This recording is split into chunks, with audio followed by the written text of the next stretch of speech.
கிரக வழிபாட்டில் எந்த கிரகங்களுக்கு எந்த மாதிரியான தீபங்கள் ஏற்றி வழிபடலாம்?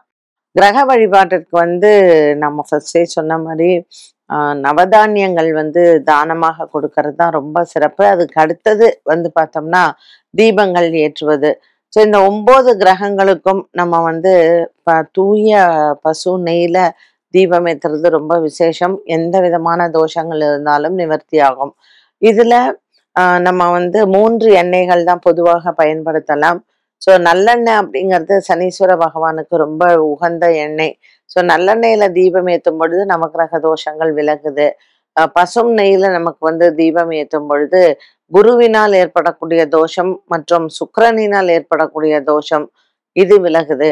இலுப்ப எண்ணெயில விளக்கேற்றும் பொழுது நமக்கு ராகு கேதுவினால் ஏற்படக்கூடிய தோஷங்கள் விலகும். ஸோ செவ்வாய், ராகு, கேது, சூரியன் இவர்களினால் நமக்கு ஏற்படக்கூடிய தோஷங்களுக்கு நம்ம சூரிய பகவானுக்கும் இந்த பசும் நெய்யினால் தீபம் ஏற்றுவது ரொம்ப சிறப்பு. அதனால நம்ம ஜென்ரலா இந்த 3 தான் ஆலயங்கள்ல நம்ம மிக்ஸ் பண்ணியே கலந்து இதை ஏற்றலாம். இந்த பசும் நெய், நல்லெண்ணெய் மற்றும் இலுப்ப எண்ணெய், இந்த இலுப்ப எண்ணெய் இந்த 3மா சேர்ந்து நம்ம ஏற்றும் பொழுது ராகு கேத்து தோஷ நிவர்த்தி, மற்ற கிரகங்களினுடைய நிவர்த்தி மற்றும் சுக்கிரனினுடைய நிவர்த்தி.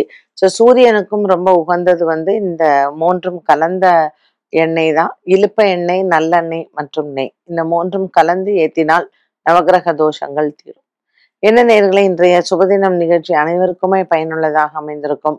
மீண்டும் சந்திக்கும் வரை நன்றி, வணக்கம்.